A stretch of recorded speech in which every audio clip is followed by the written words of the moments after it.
Hello friends, this is Raj Yadav and welcome back to Chalak study YouTube channel.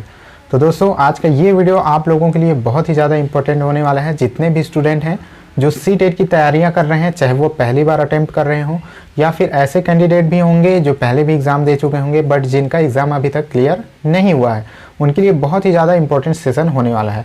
दोस्तों, आज के इस वीडियो में मैं आप लोगों को 3 ऐसी चीज़ों के बारे में बताने वाला हूं जिनको फॉलो करके आप अपने एग्ज़ाम को एक ही अटेम्प्ट में पहले ही प्रयास में क्लियर कर सकते हैं। ठीक है, तो आज का ये वीडियो काफ़ी इंपॉर्टेंट है। तो चलिए दोस्तों, आज के इस वीडियो को स्टार्ट करते हैं, जिसमें कि ऐसे 3 फार्मूले मैं आपको बताने वाला हूं जिसको फॉलो करने के बाद आप प्रथम प्रयास में ही अपना सी-टेट क्लियर कर सकते हैं। तो चलिए आज के इस वीडियो को स्टार्ट करते हैं। दोस्तों, मैं जो ये 3 चीज़ें बताने वाला हूँ इसको जानते सभी हैं बट फॉलो कोई नहीं करता। रीज़न ये हो सकता है कि ये सभी को लॉन्ग मेथड लगता हो। जी हाँ, आप इसको लॉन्ग मेथड भी कह सकते हैं और साथ ही ये एक तरह से इसको शॉर्ट मेथड की तरह भी देखा जा सकता है, क्योंकि अब एग्ज़ाम को ज़्यादा दिन नहीं बचे हैं और जितने दिन बचे हैं उन्हीं दिनों में आप इन तीनों मेथड को, इन तीनों चीज़ों को फॉलो कर सकते हैं। तो दोस्तों, सबसे पहला चीज़ उसमें है, सबसे पहला चीज़ है आपका सिलेबस। दोस्तों, सिलेबस से आपको बहुत ज़्यादा फ्रेंडली हो जाना है। ठीक है, सिलेबस आपको बिल्कुल रटे होने चाहिए। सिलेबस में दिए हुए हर एक वर्ड आपको एज इट इज़ पता होने चाहिए। ठीक है, सिलेबस आपके मोबाइल में होगा ही, आपके लैपटॉप या जो भी सिस्टम होगा उसमें तो होगा ही पीडीएफ के फॉर्म में, बट आपको सिर्फ पीडीएफ के फॉर्म में सिलेबस को नहीं रखना है, बल्कि किसी कॉपी पर आप पूरे एक टॉपिक को अपना लिखते हुए चलें या फिर आपके पास प्रिंट आउट होना चाहिए। तो सिलेबस से बिल्कुल फ्रेंडली आपको हो जाना है, क्योंकि सी-टेट एक ऐसा एग्जाम है सिलेबस से बाहर बिल्कुल भी नहीं आता और क्वेश्चन कई बार रिपीट होते हैं। इस वजह से आपको सिलेबस से फ्रेंडली होना है। ये हो जाता है पहले चीज़। अब दोस्तों, दूसरी चीज़ की बात करें तो दूसरी चीज़ है आपका नोट्स। ठीक है, नोट्स आपको प्रॉपर तरीके से बनाना है। जैसे भी आपको नोट्स बनाना पसंद है उस तरीके से आपको नोट्स बनाना है। नोट्स बहुत ज़्यादा हेल्पफुल होते हैं और परीक्षा से 2-3 दिन पहले ये नोट्स आपके लिए बहुत ही ज़्यादा हेल्पफुल साबित होंगे। इस वजह से नोट्स ज़रूर बनाइएगा। नोट्स बहुत ही ज़्यादा इंपॉर्टेंट होते हैं। आप किसी भी एक टॉपिक को लेकर के अगर पढ़ रहे हैं, फॉर एग्जाम्पल अगर आप सीडीपी पढ़ रहे हैं तो सीडीपी का एक टॉपिक लीजिए और उस टॉपिक को जो भी आपके पास मटेरियल अवेलेबल है, चाहे वो बुक है या फिर यूट्यूब चैनल से आप पढ़ रहे हैं या जहाँ से भी पढ़ रहे हैं, उस टॉपिक को अच्छे से क्लियर करिए और उस टॉपिक को समझते हुए अपना एक शॉर्ट नोट तैयार कीजिए। ठीक है, एक शॉर्ट नोट, ताकि उस नोट को शॉर्ट टाइम में भी आप पूरा कवर कर सके। मान लीजिए आपने 3 पन्ने पढ़े किसी बुक के, ठीक है, या फिर आपने 3 लेक्चर देखे, तो उनमें से आपको सिर्फ 1 पेज का या आधा पेज का आपको एक नोट तैयार कर लेना है, जिसको आप 10 मिनट में, 15 मिनट में भी पूरा कवर कर सकते हैं। ठीक है, अब दोस्तों बात करें हम तीसरी चीज़ की, तो तीसरी और मोस्ट इंपॉर्टेंट जो तीसरी चीज़ है वो हो जाती है आपके प्रीवियस ईयर क्वेश्चन पेपर। तो दोस्तों, प्रीवियस ईयर क्वेश्चन पेपर को आप स्टडी करने से पहले भी आपको फॉलो करना है और जब आपकी स्टडी कंप्लीट हो जाती है उसके बाद भी आपको प्रीवियस ईयर पेपर सॉल्व करना है।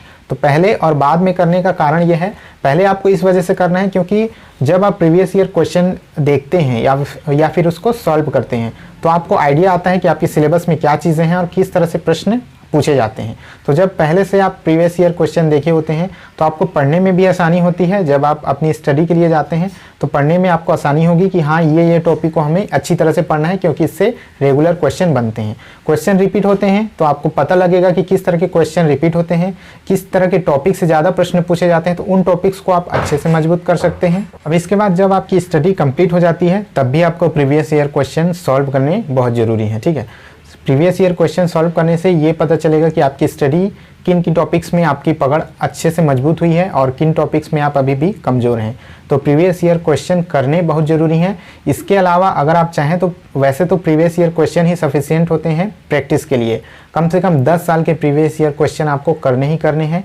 अगर उसके बाद आपके पास समय बचता है, आप अपनी तैयारी को और कन्फर्म और ज़्यादा मजबूत करना चाहते हैं, तो आप लोग जो है टेस्ट सीरीज़ भी लगा सकते हैं। बहुत सारे टेस्ट सीरीज़ अवेलेबल होते हैं, कई सारे, जैसे कि आप अगर कोई बुक खरीदते हैं तो उसमें भी पेपर सेट वगैरह दिए होते हैं, तो आप पेपर सेट कहीं से भी जुगाड़ कर सकते हैं। ऑनलाइन भी काफ़ी सारे एग्ज़ाम के सी-टेट के जो है पैटर्न में आपको पेपर सेट अवेलेबल हो जाते हैं फ्री में।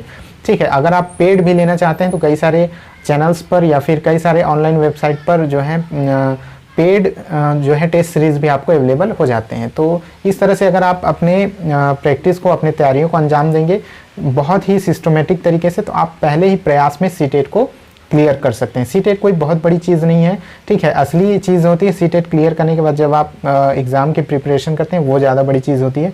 सीटेट का एक फिक्स्ड सिलेबस होता है, इस वजह से ये बहुत ज़्यादा कठिन एग्ज़ाम नहीं है। वो अलग बात है, बहुत सारे कैंडिडेट जो है सही वे में इसकी तैयारी नहीं कर पाते हैं, इस वजह से उनका एग्ज़ाम क्लियर नहीं होता है। वैसे सीटेट का सिलेबस बहुत वास्ट नहीं है, बहुत बड़ा नहीं है, इस वजह से आप सीटेट को पहले प्रयास में बहुत ही आसानी से क्लियर कर सकते हैं। तो अपने आप पर भरोसा रखिए।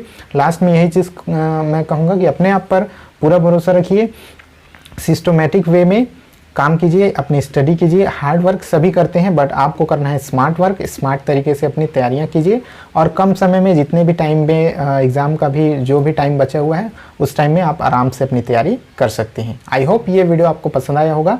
अगर पसंद आया होगा तो एक लाइक और सब्सक्राइब चैनल को जरूर कर दीजिएगा, शेयर अपने दोस्तों के साथ जरूर कर दीजिएगा। इस वीडियो में इतना ही था, मिलते हैं नेक्स्ट वीडियो में, तब तक के लिए जय हिंद।